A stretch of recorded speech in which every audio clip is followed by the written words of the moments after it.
Meron. Parang may nakita ko kanina. Live, Channel 7. Tapos sinabi sa amin, kasama ko magkabarkada ko si Ang dali na. Francis. Baka hindi na ako backgrade. Gusto mong pumunta. Tapos pinadala X plus 3. Assignment yun. Hindi yung ginagawa. Pinapagawa nyo sa akin ha. age group something na ano. Oh, yun yun. Sabi ka pare. So ayan. Alam mo naman namin Magka-test point ka dito eh. Diba? So kung ano may mga critical points ng numerator pati denominator. Ibig sabihin, sa numerator, equate mo lang sa x plus 3 equals 0. So yung value ng x mo dyan is negative 3. Okay? Tapos sa denominator mo, equate mo rin x plus 2 equals 0. So magkakaroon ka ng x equals negative 2. Gets na yan ha, hindi ko na sinolve kung paano na naging ganyan. Transpose mo lang yan, matik na yan. Ngayon punta ka sa graph. Gets ba to? Naintindihan mo to kay Kushiri?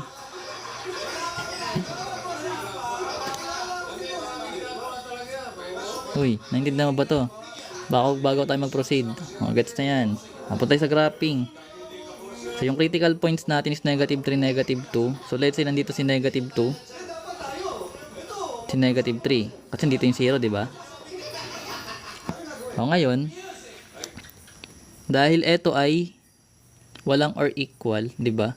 Ibig sabihin hollow lang 'yan. Ibig sabihin yung makuha nat yung 2, negative 2 and negative 3 ay not part of the solutions. So ngayon, kuha ka dito ng mga points, magte-test point tayo. Hindi marunong mag-ano.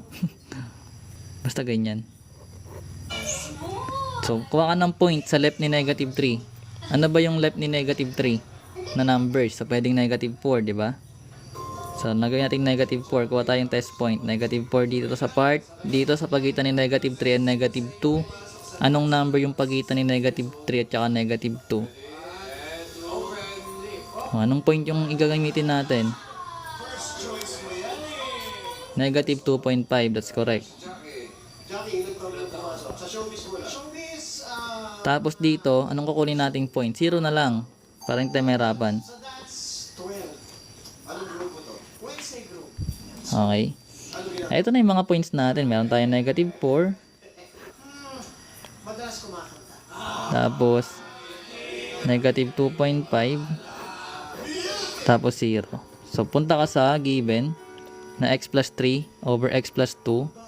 So, magkakaroon ka dyan ng negative 4 plus 3 over negative 4 plus 2 greater than 0. So, negative 4 plus 3 is negative 1. Negative 4 plus 2 is negative 2. Anong sagot natin dito?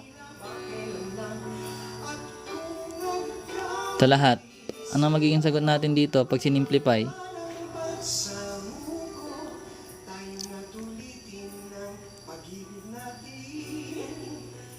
1/2. 1/2 na yan. Ang 1/2 ba is greater than 0?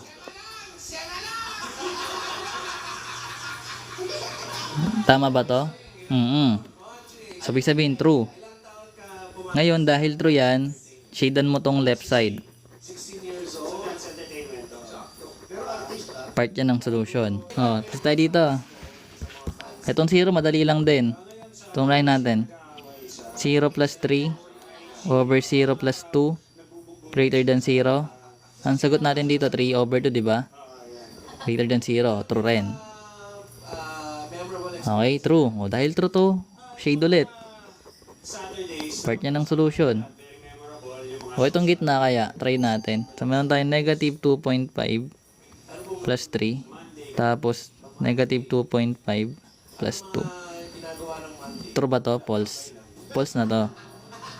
Kasi magiging 1 over, magiging negative yun. Yung sagot. Basta false na yan. Solve mo na lang mano-mano kung gusto mo. So, hindi mo tayo shade. Ngayon, ano yung coordinates? Yung notation nila. Katulad kanina, kung napanood mo yung domain and range, basta pag sa graphing kasi, pag gagawin mo siyang notation, left to right, lagi, or top to bottom. Depende kung ano itsura ng graph. So, dahil dito tayo mag-start, unang tinamaan yung arrow, papunta siya sa left, therefore negative yun, di ba? So, magiging negative infinity hanggang negative 3, wherein si 3 ay hindi kasali sa mga part ng solutions. So, magiging parenthesis yun. Okay? Union, that's correct. Nang sa right. So, left to right Anong ilalagay natin dito? Sa side na to. Anong notation na ito? Uy, notation na ito. Left to right. Left to right. Left to right. Left to right. Negative 2, positive infinity. That's correct. Pero si negative 2 ay hindi kasali. So parenthesis din siya. Then union. Ito na yung magiging solutions. Okay? Kung gusto mo naman siya tawag doon. Ano bang tawag? Set builder ba yun? Pwede ba i-set builder? Paano ba ito i-set builder? Where x is less than negative 3